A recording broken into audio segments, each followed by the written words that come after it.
Welcome to the Find Your Leadership Confidence podcast with Vicki Noethling. You are about to discover impactful lessons that help you grow as an individual, grow your confidence, and find the positive and good within you, so you powerfully and authentically become the best version of yourself. Be sure you visit our website at www.findyourleadershipconfidence.com. While you're there, subscribe to us via your favorite network. Now tune in, get ready, and enjoy the journey of emerging as a leader of exception in the 21st century. Welcome, everyone, to the Find Your Leadership Confidence podcast. I'm your host, Vicki Noethling, coming to you from Roswell, Georgia. The goal of this podcast is to bring topics and guests that will empower you to become that confident leader and take your business and your life to the next level. Today, I am very excited to bring to you Alicia Farricielli, and let me tell you a little bit about her. She, with her 20-year multifaceted career in marketing, public relations, and entrepreneurship, now shines as a certified life and health coach, specializing in intuitive healing and personal empowerment. Her philosophy emphasizes the significance of intuition, holistic well-being, and achieving life balance, guiding clients to overcome limiting beliefs and embrace change, unlocking their true potential. Through her own experiences of overcoming adversity and mastering life's complexities, Alicia brings empathy and profound insight into her coaching, aiding individuals in their quest for self-discovery and freedom from insecurity, anxiety, and burnout. Committing to nurturing inner strength and equilibrium, Alicia stands as a pillar of support, motivation for those on the path to authenticity, growth, and harmoniously empowered existence. She's also the host of a podcast, which is Intuitive Revolution Podcast. So today we're going to talk about the subject that I do like to talk about often, and that's meditation and self-worth, building confidence from within. Please join me in welcoming my guest, Alicia Farricielli. Alicia, so excited to have our conversation today. Thank you. Me too. We're talking about some of my favorite topics, so I'm super excited to dig into it. Absolutely. So before we get into the meat of all this, I do have two easy questions. I always say they're easy and then people surprise me, but two easy questions for you. The first is, where do you call home? Where do you live right now? I'm in St. Petersburg, Florida. So I've been here for 3 years. And yes, we did have effects of 2 hurricanes that just came through and demolished our beautiful area. Yes. But yeah, I'm happy, love this area. It's home now. Yeah, be prepared. I believe that there's another one coming in November. Hopefully not, but we'll see. Hopefully the water's too cool in our area. It'll stay south. Yeah, that would be awesome. Yeah. So I'd love for you, I gave, kind of where you are today and what you do today, but I'd love for you just to share take a few minutes to talk about your journey and what led you to do what you do today. So go ahead. Yeah. So I always start back from my childhood. I grew up in a very super religious, hellfire damnation, conservative family. And I don't have a relationship with my dad anymore, unfortunately. Just it's the best thing for me. And then a good relationship with my mother still. However, when I grew up in that, so it was a very fear-based environment, and I didn't realize all the effects that environment had put on me. As a child, I was very timid and shy, and then I grew into this super rebellious teenager doing things that were kind of normal teenage rebellion, but some things that, I wouldn't be quite I don't say ashamed of now, but stuff that, I wouldn't repeat the same patterns. Yeah. in that. Went through, got married very young, had 2 children very young, got divorced right before the age of 30, and just decided, I was going through this roller coaster and seeing the decisions and things that I made at the time was more like childhood trauma responses. Yeah. And so once I was going through all of that, I realized I can't keep going in my mid 30s. I was like, I can't keep going like this. This is just like, I can't live like this. I was just anxiety, stress, just constantly trying to please everyone, and trying to be my own person, but I didn't really know who that Yeah. person was, but I didn't have that voice or vocalization or confidence in myself to do that. So I started on a little healing path journey, and then I got deeper and deeper and deeper and deeper into it. And so as I did that, I decided to leave real estate full time. I was doing it part time, leave that full time, and decided to go into doing business coaching, which is something I always wanted to do. But then I started talking to clients, and they kept telling me, "Hey, you know what? I don't even think that I know I can do this. How can I? How can I do this?" It's like, okay, so whoa, we need to step back and go back and do some mindset work. But at the same Yeah. time, I still had, obviously, as we all do, always have stuff going. We need to consistently work Yeah. on because we're human. As I started out, and hired my own coach, and she started introducing me to this thing called energy work and the whole holistic, Mhm. energy field, the whole, call whatever you want to call it, woo environment, I guess you'd say. Yeah. Right. And so Right. I was like, okay, cool, we'll give this a shot. Nothing else has really worked. And that within 90 days, felt so much better. I had so many things released from me energetically that I was like, I feel like this is my calling. All this has worked for me. I need to start helping people. So I do work with clients sometimes with their business stuff, but it's mostly like with mindset and confidence. And I deal with the Yeah. inner child a lot. And then I teach them through meditation. So I started learning how to meditate. And when I started learning how to meditate, my whole life changed. Yeah. I used to take medication for ADHD. I used to take just like felt like I was just like this all the time. And I didn't know how to calm my nervous system down. And so over the course of, 6, 7 years, I've been able to meditate and start to work on that central nervous system to calm down to where I could start to do some deeper healing and deeper things coming up that I've been guided to that I never thought it would be possible. And I attribute that to, of course, the energy healing and then the meditation and learning to Yeah. connect to God, to spirit, source, and to divine through all of this amazingness stuff that's completely just be intuitively led throughout my business and my life now, as opposed to just the rat race of listening to everyone else. And now I'm able to say, you know what, this just doesn't feel right for me. I'm going to go a different direction. Be able to confidently do that. Yeah. And that's Yeah. so important. And it does take courage. And I always say that confidence comes from courage. Oh, yeah. You know, being able to step into the unknown and believing in yourself that you'll be okay. Even if you screw Yeah. up and fail, you'll be okay.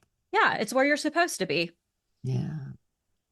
Can you share a bit about um your time as that took you to be a life coach? And a lot of people just go into coaching, but they'll focus more on the personal piece of it. But what led you more to talk about the life coaching or to help people in that?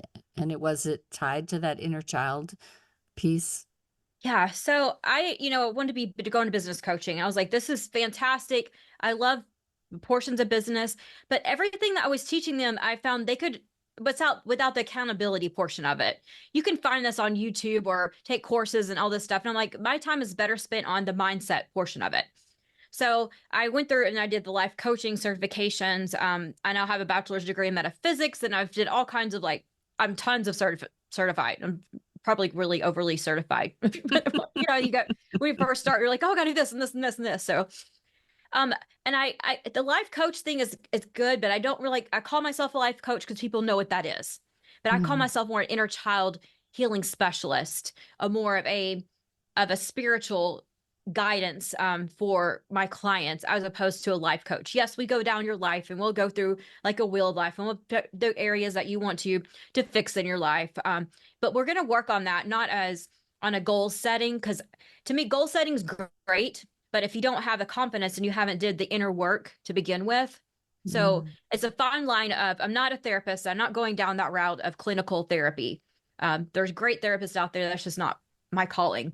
We're going to do it more on connecting to your true intuitive powers and self to guide you that be your confidence inside yourself, to know where to lead yourself to.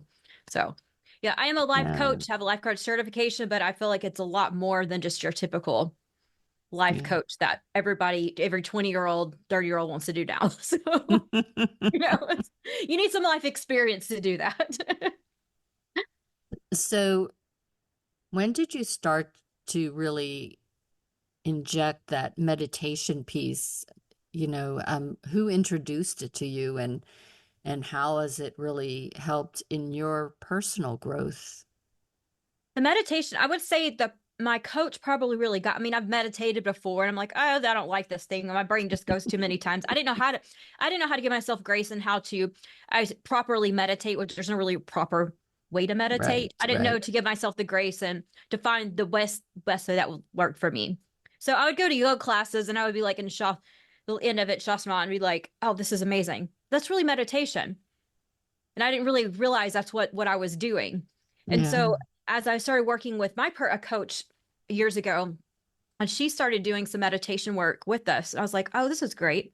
I actually like this. So of course, I went down the little route of, I want to get certified in this and learn more. So I did that, and I got complete teacher certified, did breath work certification, and then started implementing all this. But then it was really a connection to, after I started meditating and I got, had all these channels opening up to me, is I learned how to find divine guidance through my meditation. So I tell people there's really kind of two different categories of meditation. You have your Western meditation, which we're all familiar with in the US, the Western world, a lot of Europe. So where you go in with this guided meditation for relaxation, for nervous system regulation, for health benefits, and it's fabulous. That's a great meditation. Then you have your more spiritual meditation, which is on the Eastern philosophy portion of it. Right. And so where you're calling in and you're being divinely guided, and it's more of a connection to the spirit, to your divine self inside of you. Mm-hmm. That's the meditation I do now for myself.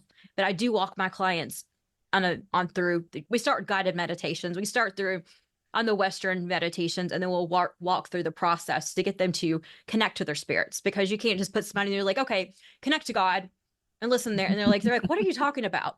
You have to go into almost a certain type of dimension around state of mind to get to that part of it. And so it's a process that you can walk through. And a lot of it's listening intuitively to yourself. So that's how I got started with it. And it's been a life changer for me in every aspect of my life. So as you work with people, what are some common challenges or limiting beliefs that you encounter with these clients, and how do you help them overcome those obstacles? Yeah, so I'm finding that probably 99% of the clients that come in were actually a lot of them are like me. I'm starting to work with more clients who don't have the same path, have had the same path, but especially the past couple of years we've had a lot of similarities of where I was, 10 years ago, 5 years ago. And it's so amazing because I'm like, oh, this is what I did, and I've seen it work for them. And so a lot of the limiting beliefs they have now are, I'm a victim to my reality. I'm on this bus struggle train and can't get off of this. I don't know how, like meditation. I don't know how to meditate. I can't slow down. Yeah. I don't have enough time to do what I want to do. I don't have enough energy. I don't have enough focus. So a lot of that's the same things going on. And all that is tied into is a victimization mentality, or to victimize themselves into the situation, which I don't put blame on them because they don't know any better. I didn't know any better until I was called out. I was like, wow, that's really what I'm doing, because this weird society is teaching us to be that victim. And every single day, everything you turn the TV on, it's a victimization. You look on social media and everybody's walking around with a victim mentality. They're a victim of something. And it's not that things don't happen, they're bad. They are, but we can't stay in that. So that's probably the biggest limiting belief that I'm finding that people, they have. Yeah. So and I think this ties really a lot to the limiting beliefs, is that self-worth building strategies that you talk about, integrating that in, because when you have limiting beliefs and you do have that imposter syndrome, you do feel that you're not worthy of good things and whatnot. So how are you helping people through your coaching to identify the strategies that are best for them, And why is it important for their personal growth and professional development to do these strategies? Yeah. So I started doing some group coaching, and I realized most of my clients want one-on-one, because what we're doing is we're diving so much deeper. So each strategy is really based upon where they are at the current moment Yeah. and where they want to be. So everything is personalized, and I walk the process, we walk through it together. So as far as things that they can do to start to build some for a tip for your average person here to build some self-worth is to really identify what's the difference between self-worth and confidence. Confidence is tied within like your abilities to do things or who you are. Like, I'm a confident mom, or I'm a confident employee, business owner. I'm tied into this confidence of you confident about something you're good at or you're not good at. Self-worth is knowing that even if I'm not good with all of this stuff, I'm still worthy. I'm worthy Yeah. to be here. I'm worthy of love and respect and to feel safe. And that's what the core values people are really looking for. And everyone's worthy of that, no matter what they've done in life or the path they've gone or situations.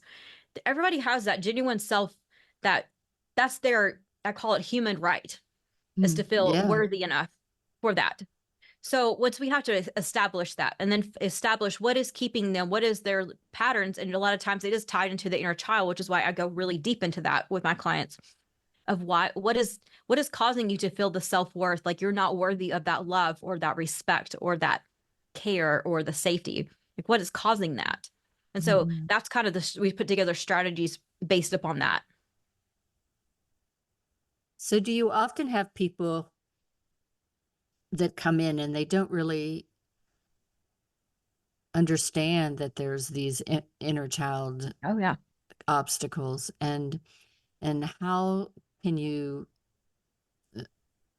smoothly, I guess, move them to that understanding? Because I know in cases that I've seen, oftentimes there's a lot of stuff that's going on. I would say, let's start to peel the onion, but there may be Yeah. layers and layers to get Yeah. through. So we start as what is the pattern they're repeating? What is the thing goal they say goal? What is it they're not accomplishing that they want to accomplish? If it's they can't reach to the next level in their business, or they're having the same relationship issues, or they're having arguments with their spouse or partner. What is that? And so, and why do they think? What are the limiting beliefs behind that? And so, where was the first time that they heard that limiting belief? And Yeah. 99% of the time, it comes from something when they're under the age of 18. The Yeah. first time, not what they can remember, but it's okay. So we dig back. We're like, well, when did you first started? When's the first time you felt that way? Well, I think I've always kind of felt that way. Well, it's probably starting when you were 2 or 3 years old. And so we Yeah. go back and peel back. What would you think at that time of your life made you think that? Maybe did you have a parent, or did you recall something? A lot of times we'll go into meditation. We'll go into some energetic things and some divine guidance that will pull some of these things out of them. And when the time is right for them to know these things. And so we go back to that. And so it's like, oh, this was childhood to that. So everybody, once you get the concept, and it's like you can have the visualization of, you have like imagine you have yourself as you were 2 or 3, 4, 5, and you're attached to your hip. It doesn't go away. It's Mm-hmm. all these little things subconsciously that are inside of you. So you can make this little child right here happy and joyful and creative and free spirited. And that's what we want it to feel like a Yeah. child should feel. Or it Yeah. could be very wounded, and it's acting up in these relationships, or it's acting up in your money. You're sabotaging things. You're not getting to the next level. These limiting beliefs are still sitting there because it's trying to get your attention, because it wants to feel Right. warm and safe and loved and cared for. And that's all it wants. So once you go in and comfort that child, and you're able to do that, those things start to repeat or go in a different direction. And also, I think what happens too is those individuals have trust issues generally too, Yeah. because the Yeah. people that cause them to have those anxieties or frustrations or lack of confidence or self-worth were the people that they should have trusted the most. Yeah. And we have to go back and we have to learn. And the biggest portion of this, and the hardest part for anyone, is learning to forgive that person and situation. Not forgetting it. We're not saying it's okay, but to forgive it and release that victimization, those ties to it. And once we're Right. able to do that, you start to see the biggest breakthroughs happen. And again, it's a process. It's not something that just automatically overnight you're like, oh, I forgive them. Because Yeah. subconsciously you haven't. You have to over and over and over and over and over forgive them and release yourself from that. That's not your story anymore.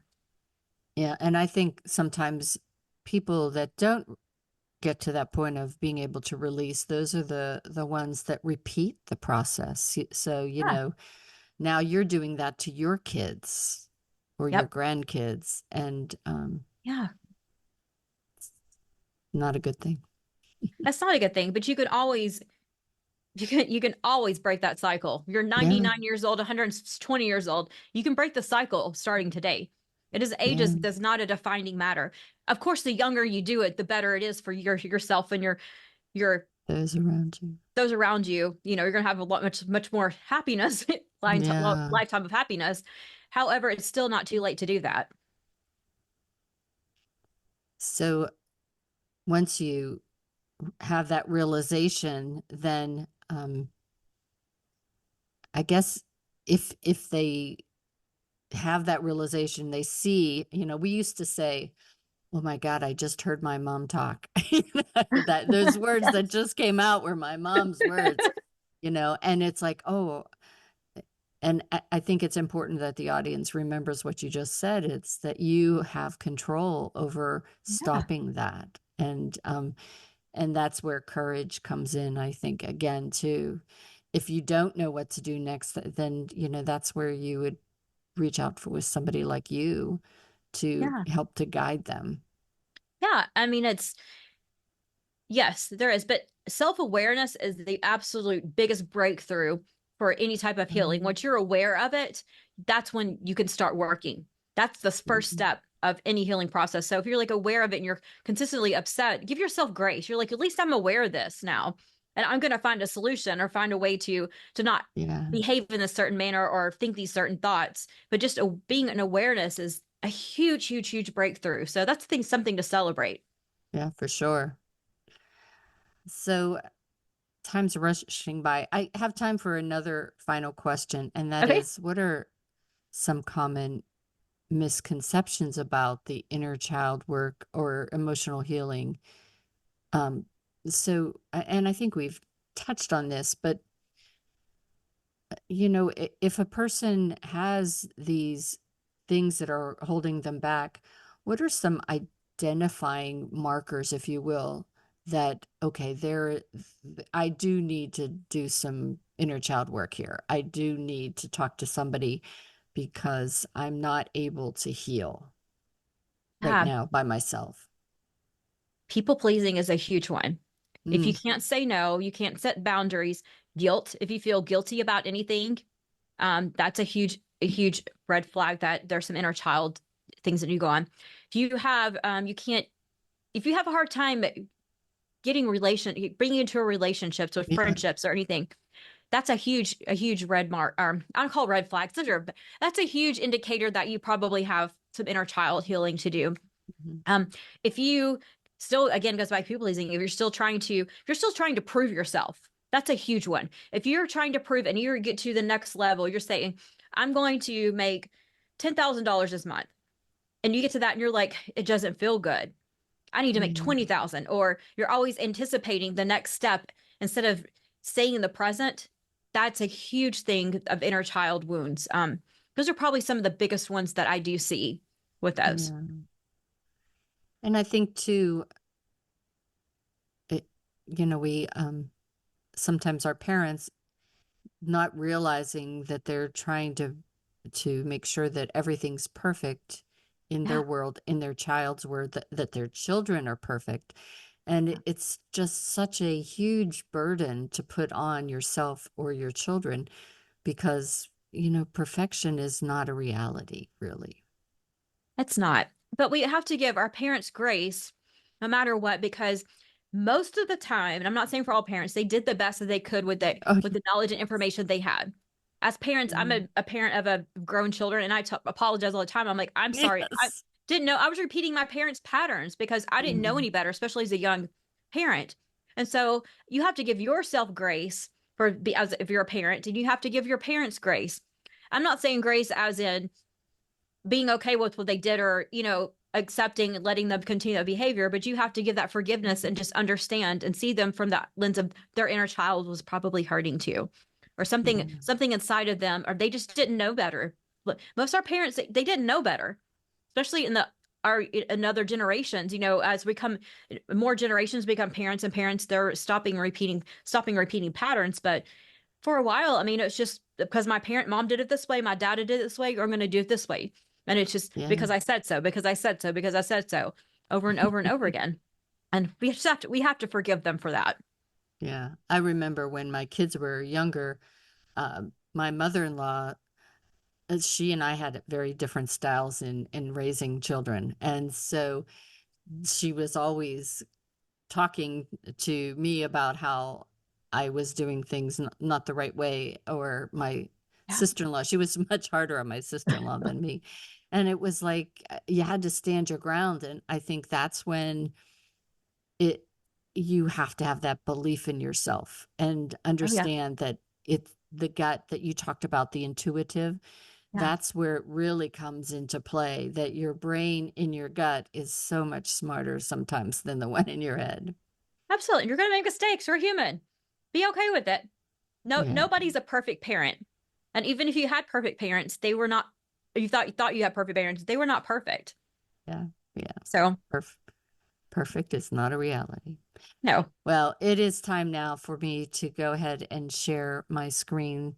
If you all out there that are listening want to know more about what Alicia does, and maybe, chat a little bit with her about your situation, your inner child, and maybe have some time together, there is information on my slide, as always, for you to be able to connect with her. If you are just listening, you know the drill. I will read the information for you, so you could go grab a paper and pen, but everything will be on my Vicki Noethling YouTube channel. So you can please subscribe to be able to get all this information, as well as you can get everything from my findyourleadership.com website, where you can check out the show notes. So the website is Alicia Farricielli. That's ALICIA FARRICIELLI.com. So AliciaFarricielli.com. Facebook and Instagram and LinkedIn and YouTube, all you can just search her name to be able to find her. In Pinterest, it's at Limitless AF Coaching. Again, Pinterest is at Limitless AF Coaching. Her podcast, as mentioned earlier, is the Intuitive Revolution podcast. I'm going to let her talk to you about her workshop that she has that may be of interest to you, as well as other things you can find on her website and where she spends the most time in social media, so that you can DM her at your convenience. It's all yours. Thanks. So I have a free, it's Inner Child 101 workshop, where we're going to go through and do a few exercises. I'm going to introduce you to your inner child and kind of give you some things that takeaways that you work on. It's completely free. It's on my website. At the very top, it'll say free inner child workshop at aliciafarricielli.com. So sign up for that. On the website also, there's a free book of 60-minute call, free consultation. Happy to chat with you. No obligation whatsoever. If you want to call and just vent, I'm there for you. You want to talk about your inner child, or you want some tips, and I'm happy to chat with you with that too. I'm on Instagram and Facebook probably the most, so feel free to DM me there. LinkedIn occasionally, but it may take me a week or so. So definitely find me on Facebook or on Instagram. Excellent. Alicia, it's just been great chatting with you. You gave a lot of good information, and it is, as you said, there's no manual. Nobody knows how to be a great husband or wife, parent, Right. co-worker. And so it's important that we do have time to meditate and to think about, where we are and how we can continue to grow. So I encourage everyone to check out that free workshop of hers. And thank you so much for being such a wonderful guest. Thanks for having me on here. Awesome. As always, I remind everyone that life is a journey, and it's up to you to enjoy the ride. This is Vicki Noethling, signing off. Thank you for tuning into the Find Your Leadership Confidence podcast with Vicki Noethling, where we share impactful lessons that help you grow as an individual, grow your confidence, and find the positive and good within you so you powerfully and authentically become the best version of yourself. Remember to visit our website at www.findyourleadershipconfidence.com and enjoy even more great episodes like this one. Again, while you're here, subscribe to us via your favorite network. We look forward to seeing you next time on the Find Your Leadership Confidence podcast.